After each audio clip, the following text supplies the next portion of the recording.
எல்லாருக்கும் வணக்கம். இப்போ நம்ம என்ன சமைக்க போகிறோம் பார்த்தீங்கன்னா, அம்மா ரசம் செய்கிறாங்க. அது எப்படி செய்கிறான்னு சொல்லி பார்க்கலாம். ஏன்னா தம்பிக்கு எனக்கு சளி பிடிச்சிக்கிச்சு, அதனால் ரசம் செய்கிறாங்க. அது எப்படி செய்கிறான்னு சொல்லி பார்க்கலாம் வாங்க. ஈஸியாக தான் இருக்கும், டேஸ்ட்டு சூப்பராக இருக்கும். ஒரு தடவை இப்படி ட்ரை பண்ணி பாருங்கள் மறக்காமல். வாங்க அது எப்படி செய்கிறாங்கன்னு சொல்லி பார்த்தோம்னா வீடியோக்குள்ள எல்லாம் வாங்க.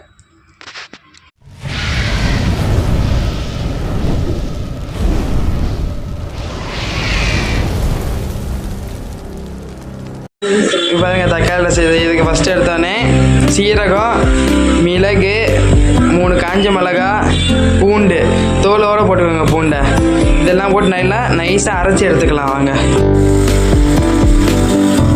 அப்போ இந்த மாதிரி குறையாக அரைச்சிக்கணும், ரொம்ப நைஸாக அரைச்சிடக்கூடாது. இந்த மாதிரி ஓகே. தக்காளி கரைச்சி வச்சு பார்த்தீங்களா, அந்த தண்ணியில் 2 தக்காளியை போட்டாச்சு. அப்புறம் அரைச்சி வச்சுருக்கோம் பார்த்தீங்களா, அந்த சீரகம், மிளகு, பூண்டு எல்லாம் அதெல்லாம் உள்ளே போட்டுக்கலாம். பார்த்தீங்களா, இந்த மாதிரி போட்டுக்கோங்க. போட்டுட்டு உப்பு போட்டுக்கலாம். இந்த ஸ்டேஜ்லேயே உப்பு போட்டுக்கலாம். ஃபஸ்ட்டு எல்லாமே உப்பையும் போட்டுட்டு கொத்தமல்லி நல்லா கழுவி போட்டுக்கலாம்.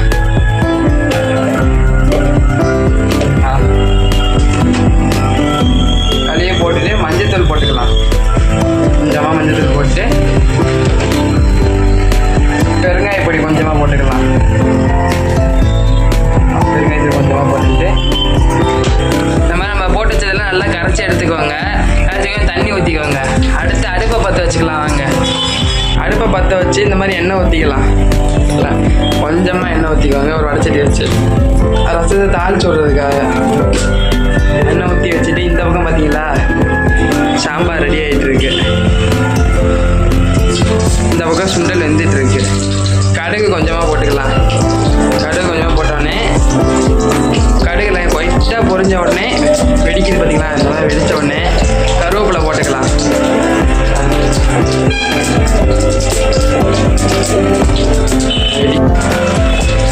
கருவேப்பிலை போட்டு நம்ம கரைச்சி வச்சுருக்கீங்களா அதை ஊற்றிடலாம்.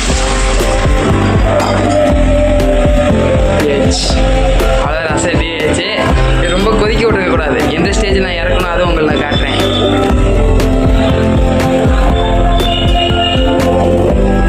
இருந்துச்சு பார்த்தீங்களா, நுரை கட்டிடுச்சு. சுண்டை விட்டுறக்கூடாது, அவ்வளோதான். இந்த மாதிரி இருக்கும்போது அடுப்பை ஆஃப் பண்ணிடணும். ரசம் ரெடி ஆயிடுச்சு, அவ்வளோதான்.